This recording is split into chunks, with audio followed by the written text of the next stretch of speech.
말씀 보겠습니다. 구약성경 시편 17편 11절로 15절이 되겠습니다. 제가 말씀 봉독해 드리겠습니다. 이제 우리가 걸어가는 것을 그들이 에워싸서 노려보고 땅에 넘어뜨려 하나이다. 그는 그 움킨 것을 찢으려 하는 사자 같으며 은밀한 곳에 엎드린 젊은 사자 같으니이다. 여호와여, 일어나 그를 대항하여 넘어뜨리시고 주의 칼로 악인에게서 나의 영혼을 구원하소서. 여호와여, 이 세상에 살아있는 동안 그들의 분깃을 받은 사람들에게서 주의 손으로 나를 구하소서. 그들은 주의 제물로 배를 채우고 자녀로 만족하고 그들의 남은 산업을 그들의 어린 자녀 아이들에게 물려주는 자니이다. 나는 의로운 중에 주의 얼굴을 배우리니 깰 때 주의 영상으로 만족하리이다. 아멘. 오늘은 시편사색 세 번째 시간으로 주의 형상으로 만족하리다라는 주제로 함께 말씀을 나누도록 하겠습니다. 여러분, 시편 17편을 지금 세 번째 다루고 있는데, 이 전체적인 주제를 우리가 보자면 다윗 자신과 이 다윗을 해하려고 하는 원수 세력 간의 싸움인데, 어떤 싸움이냐면 의로움의 싸움이에요. 이제 겉으로 본다면 파워 싸움인데, 속으로 들어가 보면 실은 의의 싸움이다라는 것을 볼 수가 있는데, 다윗은 인간적으로 보면 원수 세력보다 약했습니다. 만약 강했다면 그는 이렇게 하나님께 호소하듯이, 탄원하듯이, 애원하듯이 그렇게 간구하지는 않았을 겁니다. 그냥 자기 힘으로 그냥 밀어붙였을 것입니다. 쓸어버리는 거죠. 확 그냥 이겨버릴 수가 있는 거죠. 그렇다고 하나님께서 무조건 약자인 이 다윗의 편이 되어주실 리는 없습니다. 하나님은 공의로운 분이시기 때문에 무조건 부자는 배척하고 무조건 가난한 자는 편이 되어주고 그런 분이 아니십니다. 약자라도 가난한 자라도 불의하면 하나님은 그의 편이 되어주기가 어렵죠. 또 부자라도 하나님 편에 서 있는 의로운 자라면 하나님은 늘 그와 함께 하시는 그런 공의로운 하나님이시다라는 것을 우리는 잊지 않아야 됩니다. 만약 하나님께서 보실 때 똑같은 자라고 보신다면 이 싸움은 인간적인 힘이 강한 자가 이길 것이 뻔한 거죠. 아주 특별한 하나님의 개입이 없는 한 그런 일이 다반사입니다. 안 됐다. 어떻게 저렇게 저런 일이 일어나나. 하나님은 어디 계시는 거야. 속상해. 우리는 이렇게 얘기할지 모르지만 하나님 보실 때는 공의로운 분이시기 때문에 하나님 앞에 똑같이 불의하게 있는 자라면 인간적인 힘이 있는 사람이 당연히 이길 수밖에 없죠. 그러나 다윗은 하나님 앞에 서고자 하는 삶을 살았고, 이 대목에서 그 점에서 악인들보다 우위에 있다면, 다른 건 우위를 점하지 못하는데 의로움에 있어서만은 우위에 있다고 볼 수가 있는 거죠. 그래서 그는 이것이 무기면 무기고 힘이면 힘이기 때문에 1절과 같이 나의 의의 호소를 들으소서, 나의 소리를 귀를 기울여 주소서, 이렇게 담대하게 외칠 수 있었던 거죠. 이게 파워면 파워고 무기면 무기였던 거죠. 그러면서 그가 지금 하나님께 항소를 하고 있는 거죠. 어떻게 여러분 우리가 TV에서 보면 검찰이 1심에서 어떻게 됐다, 2심에서 어떻게 됐다면 마지막 이제 대법원을 가잖아요. 근데 그 위에가 또 있죠. 하나님이라고 하는 최종 법정이 있죠. 거기에 지금 항소를 또 하고 있는 겁니다. 그게 11절과 12절인데 한번 보세요. 이제 우리가 걸어가는 것을 그들이 에워싸서 노려보고 땅에 넘어뜨리려 하나이다. 그는 그 움킨 것을 찢으려 하는 사자 같으며 은밀한 곳에 엎드린 젊은 사자 같으니이다. 여러분, 아, 세상을 이렇게 살아보면 저 같은 사람은 그런 경험을 많이 하지를 못할 수도 있고 할 수도 있지만 우리는 예외는 없어요. 근데 세상 악인들이라고 하는 사람들이 있어요. 아주 그냥 하나님을 믿지 않으면 아주 착해도 악인이에요. 그냥 우리는 전적인 부패된 본성을 가지고 있어요. 그런 점에서 아유 우리 할머니는 참 착하죠. 우리 어머니는 참 착하죠. 그거는 인간적으로 착한 것이고 절대적인 기준으로 보면 누구나 다 의인은 없나니 다 악인입니다. 근데 그 악인 중에서도 상악인들이 있어요.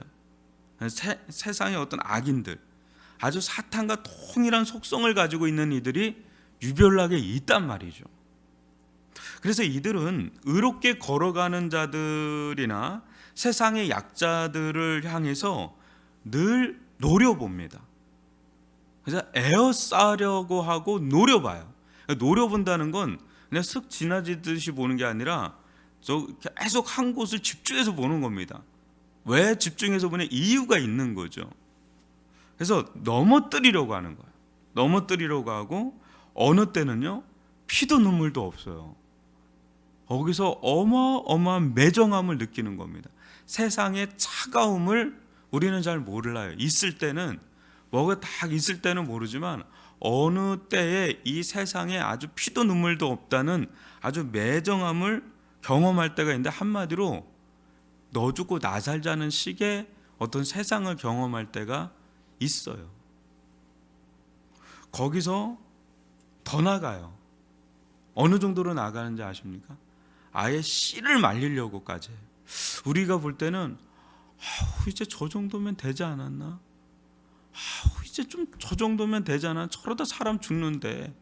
TV를 보다 보면 정치에 관련된 이야기나 뭐 경제에 관련된 이야기나 아니면 주변에서도 여러분 그런 거를 자주는 보지는 못하지만 그래도 종종, 자주와 종종은 비슷한가요?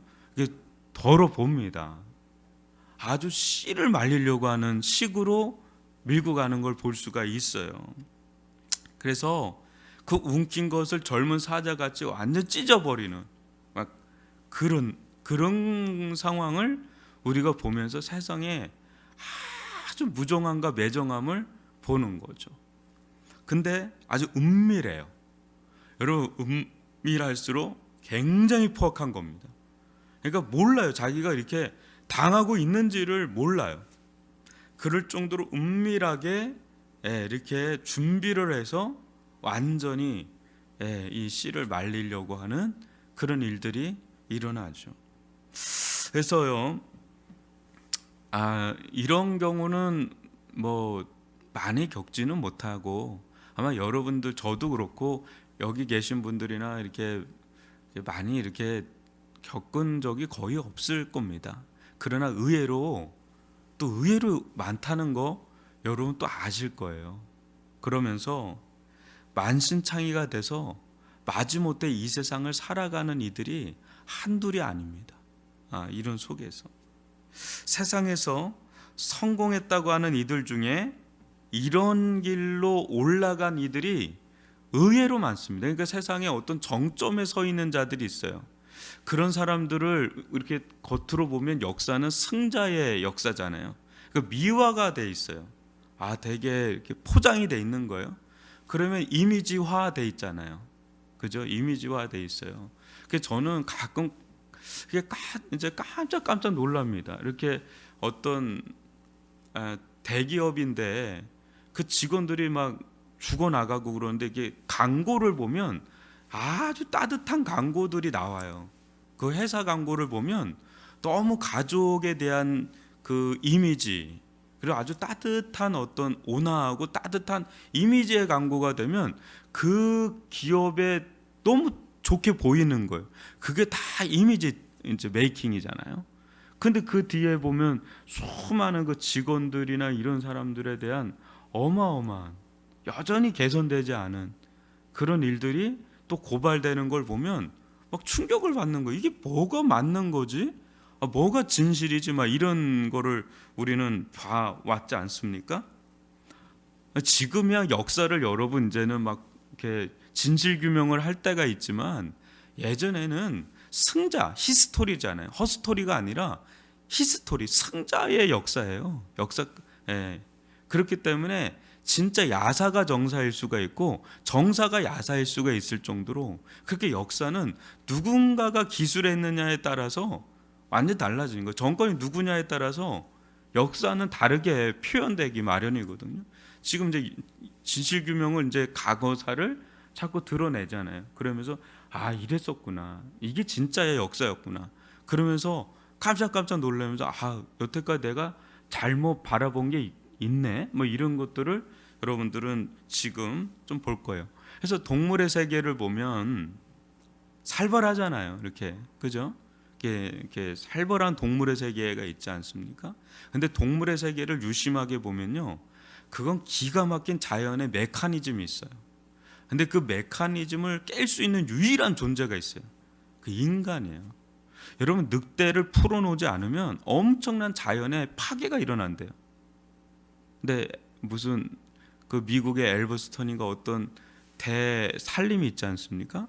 거기에 늑대들을 포획을 했을 때 자연이 파괴가 되더래요. 근데 늑대를 집어넣으니까 늑대가 이 개체 중에 있잖아요. 약한 개체를 다 잡는 거예요. 약자를 잡잖아요. 그러니까 그 개체들이 강해지는 거예요. 그리고 필요 없는 것들이 이게 균형을 맞춰요. 모든 자연 세계는 나름대로 균형을 맞추는데 인간이 거기 개입되잖아요. 이렇게 막 포획을 하고 욕망이 있지 않습니까? 인간 절제되지 않은 욕망이 있잖아요. 그런 것들이 자연 세계를 굉장히 파괴를 합니다. 그게 어디 뭐 자연 세계만 파괴하겠어요? 인간사가 일어나고 있는 우리들 가운데 그런 일들이 막 비일비재하게 막 일어납니다. 뭐 건물주가 된 사람들 어마어마합니다. 그런 일들이 저는 이렇게 듣게 되더라고요. 어떻게 얘기를 하는데 무서워요. 아주 무서워요. 그러니까 그런 뭐 권력자들, 경제계에 있는 자들, 이런 자들의 어떤 정점에 올라간 자들, 그런 길을 올라간다는 것 자체가 거의 이런 삶을 살자는 그 길로 못 올라가요.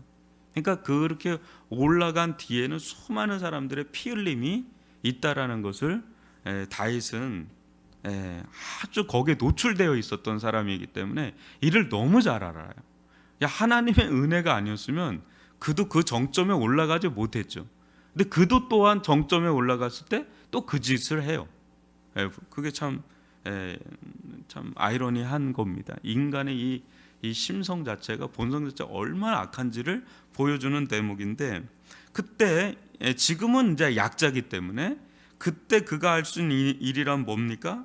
그건 기도예요. 보십시오. 한번 13절을 보시면 여호와여 일어나 그를 대항하여 넘어뜨리시고 주의 칼로 악인에게서 나의 영혼을 구원하소서.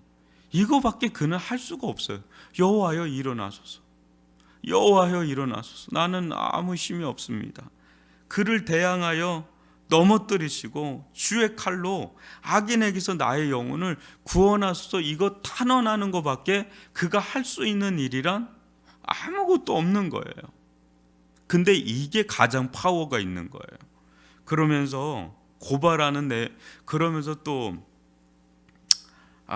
고발하는 내용을 보면 여러분 14절을 보면 가장 이해가 안 되는 구절 중에 하나입니다. 14절.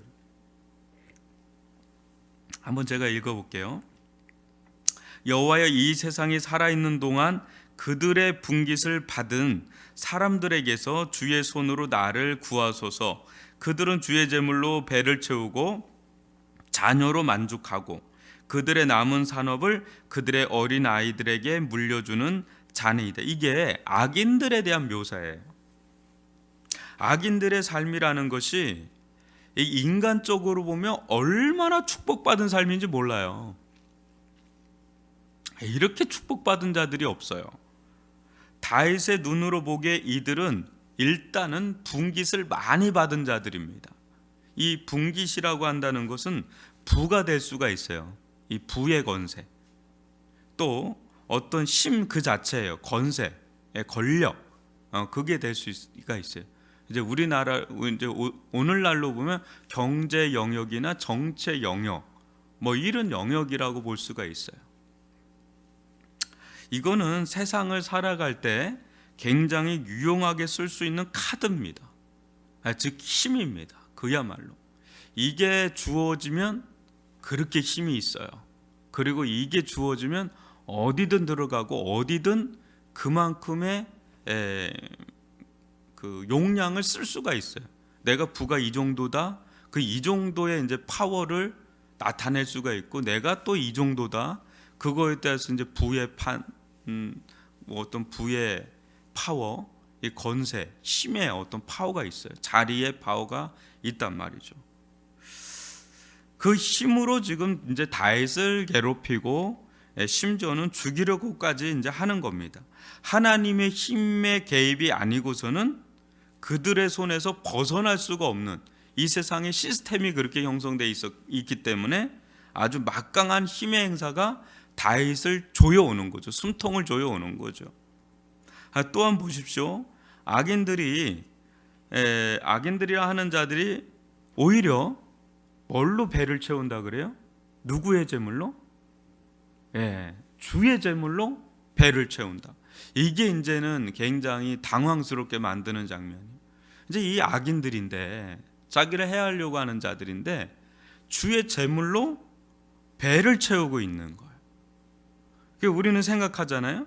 하나님 좀 신실한 자들에게, 그 신실하게 믿는 자들에게 이 제물을 부어주시면 얼마나 좋습니까? 우리 교회 장로님 계시고 권사님 계시고 집사님들 계신데 이런 분들에게 불을 그냥 왕창 쏟아주시면 얼마나 유용하게 쓰겠습니까? 설마 저분들이 뭐 누구를 해코지 하려고 그렇게 사용하겠습니까?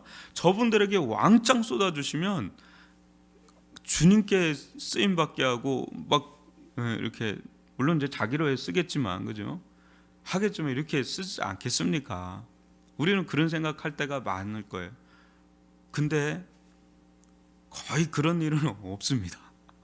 그러니까 신실한 믿음의 사람 중에는 그렇게 주의 제물로 만족할 정도의 사람들이 그리 많지가 않아요. 대신에 악인들이라고 하는 세상에 그런 사람들이 부가 많으면 많지, 그렇단 말이에요. 또 믿는다고 하더라도 그렇게 또 믿음이 있지 않는 사람이 또 부가 또 많아요. 그러니 뭐 세상은 그런 자들에 의해서 막 움직여지는 것 같은 그런 느낌을 받을 때가 있죠. 그런데요, 이런 자들을 보면 또 어때요? 당대에 끝나지 않는다는 거예요. 또 자녀가 또 잘 되네요. 자녀로 만족하게 되네요. 자녀로 만족하는 게 아니라 1세대에서 끝나는 게 아니라 그게 2세, 3세로 대물림이 이어집니다. 자자손손 이루어지는데 어린 아이에게까지도 그게 들어가요. 여러분 요새 이제 그 세금 포탈 막 잡아내잖아요. 이렇게 뭐 뉴스를 보니까 4조가 넘는다고 그러대요. 막 잡아내요. 그거 잡아내다 보면 어린애가 이제 부가 굉장히 많아요. 어린애까지. 그러니까 이게 부의 대물림이 이제 막 일어나는 것을, 막 10살도 안 된 애가 막 굉장히 갚습니다. 여러분, 어마어마한 그런 것들이 막 이렇게 이루어지는 걸 보면 참 허탈하게 이루 말할 수가 없는 그런 일들이 막 일어나죠. 그런데 이제 또 그들을 또 이제 잡아가는, 뺏어가는 게 또 정부입니다. 그 사람들이 볼 땐 또 정부가 도둑놈 같은 거. 왜 이렇게 많이 뜯어가냐? 이거 보통 뜯어가는 게 아닙니다. 뭐 그냥 몇 퍼센트씩, 몇십 퍼센트씩 막 뜯어가는 것 같은 느낌이 드니까, 그러니까 이제 꼼수를 부려서 어떻게든지 그 법망을 빠져나가려고 하고, 이렇게 쫓기는 자와 쫓는 자가 막 이게 이루어지는 거예요. 근데 여하튼 세상은 막 그렇게 이제 흘러간단 말이에요. 이제 거기서 완전히 변두리로 빠져 있는 자가 이 다윗이에요. 다윗 지금. 근데 그래서 다윗을 통해서 하나님의 공의와 정의가 이루어지는 하나님의 나라를 이루는 게 하나님의 비전이지 않았습니까? 그게 역사상 유일하게 이루어졌던 때가 다윗 시대예요. 그게 이제 오늘날로 넘어오면 이제 교회를 통해서 그걸 이루기를 원하는 게 하나님의 비전인데, 다윗의 마지막 고백을 한번 보십시오. 나는 의로운 중에 주의 얼굴을 배우리니 깰 때에 주의 형상으로 만족하리이다. 그래요. 다윗은 이런 자들의 삶하고는 완전히 동떨어져 있는 거예요. 그의 마지막 고백을 보세요. 주의 재물, 자자손손 대물림할 수 있는 재물, 이런 대물, 이 재물의 대물림은 할 수가 없어요, 자기는. 그러나 자신은 의로운 중에 주의 얼굴을 배옵는 그것, 주의 형상을 배옵는 그곳으로 만족하리라. 만족이란 단어가 나오는데, 이제 만족의 대상이 달라요. 이제 재물, 분기, 세상의 분기수로 만족할 거냐, 주의 형상을 보는 것으로 만족할 거냐, 전혀 다른 범주의 삶을 살아가는 것을 볼 수가 있죠. 여러분, 다윗은 악인과 상대하면서, 중요해요, 악인과 상대하면서 오염되지 않았어요. 오히려 그들과 길을 달리한 거예요. 이게 중요해요. 우리는 욕하면서 닮아가요. 욕하면서 전염이 돼요. 나는 세상의 루저가 되지 않을 거야. 나도 보란 듯이 살 거야. 그래서 독한 마음을 품는 자들이 있어요. 나도 저들과 같이 주의 제물로 내가 분기스럽고 만족하고 이것을 자자손손해서 내가 이런 치욕과 이런 수모 겪지 않을까, 아주 마음을 품고 그 길 갑니다. 이게 이제는 굉장히 지금 방향을 잘못 잡은 거예요. 그래서 존 오웬이라고 하는 청교도의 황태자라고 하는 사람이 있는데, 그 사람의 글을 읽으면서 제가 깜짝 놀란 장면이 있어요. 이 사람이 어느 정도로 올라가긴 했냐면 크로멜의 왕정 목사였어요. 그러니까 그 옥스포드 총장이었던 사람인데, 뭐라고 그 사람이 설교라고 글을 썼냐면, 얼마나 보잘것이 없는 거면 악인들에게 그걸 주겠는가, 재물에 대한 얘기를 해요. 그거에 대해서 한참을 씁니다. 얼마나 가치가 없고 얼마나 보잘것이 없으면 얼마나 가치 없는 악인들에게 그것을 주겠는가, 이게 부나 건세를. 그러니까 하나님의 눈으로 볼 때 그게 정말 가치가 없는 거예요. 진짜 가치가 있는 건 구원의 생명이라는 거죠. 하나님의 나라라는 거예요. 그건 너무너무 가치가 있으니까 이거를 아무에게나 주질 않는 거예요. 대신에 너무 쓸모가 없는, 가치가 없는, 얼마나 가치가 없으면 세상 악인들이라고 할 수 있는 자들에게 그걸, 악인들에게 제일 큰 거 주는 거 아시죠? 네로, 칼리큘라, 이 로마 황제들만, 세상의 가장 악인들이 가장 많은 부와 권세를 누리는 걸 여러분 아시죠? 왜 이렇게 안다는 표현을 안 합니까? 역사를 보면 가장 부와 권세를 누린 자들이 가장 악인들이에요. 악인들에도 차등이 있다 그랬잖아요. 그러니까 얼마나 하찮으면 그런 자들에게 그걸 주겠는가. 만약에 그게 하나님 보실 때 너무 고귀하고 존귀하면 그들에게 줄 리가 없다라는 논리를 펴요. 제가 그걸 읽고 충격을 받았어요. 야, 이렇게를 보는구나. 근데 우리는 이제 막 그걸 좀 부러워하면서 전염이 되잖아요. 오염이 되잖아요. 나도 그 길 가야 될 텐데. 근데 그하고는 비교할 수 없는 삶이 뭐냐면 하나님 앞에 의로운 삶을 사는 거예요. 여러분 그거 아시나요? 저도 가끔 그런 얘기를 좀 듣는데, 급이 달라요. 이렇게 이게 우리가 어느 정도의 부를 가지고 있느냐에 따라서, 어느 정도의 권력이나 이런 걸 힘을 가지느냐에 따라서 만나는 부류가 달라져요. 그러니까 못 만나요, 여러분. 그러니까 어느 레벨에 있어야 이런 사람을 만날 수가 있고요, 어느 레벨에 올라가야 그 위에 레벨에 있는 사람을 만나요. 만나 주지를 않아요. 그리고 만나도 그냥 스쳐가듯이 저 사람 유명한 사람이래 이렇게 하면서 멀리서 보는 거예요. 그냥 이제 교제권이 안 이루어집니다. 해민 스님을 만날 때 1,000,000원을 줘야지 만날 수 있었대잖아요. 그걸 뭐 기부를 했다고는 하지만 그것도 또 논란이 되잖아요. 워렌 버핏하고 식사 한번 하려면 수백만 불을 해야 만나서 교제를 잠깐 할 수가 있는 거예요. 이제 워렌 버핏하고 편하게 햄버거 먹을 수 있는 사람이 이제 빌 게이츠 같은 사람이에요. 스티브 잡스. 뭐 이런 사람들은 형님 저 한번 만나시죠. 그러면 그 시카고로 전세기 타고 와. 그렇게 만나는 거예요. 그러니까 이게 만날 수가 없어요. 그러니까 만나는 게 이제 그게 다른 거잖아요. 근데 하나님을 만나려면 하나님은 또 그들을 안 만나 주세요. 하나님을 만나려면 급이 달라야 만나 주시잖아요. 어떤 급이 있어야 돼요? 그게 이제 15절이에요. 우리가 읽어보는.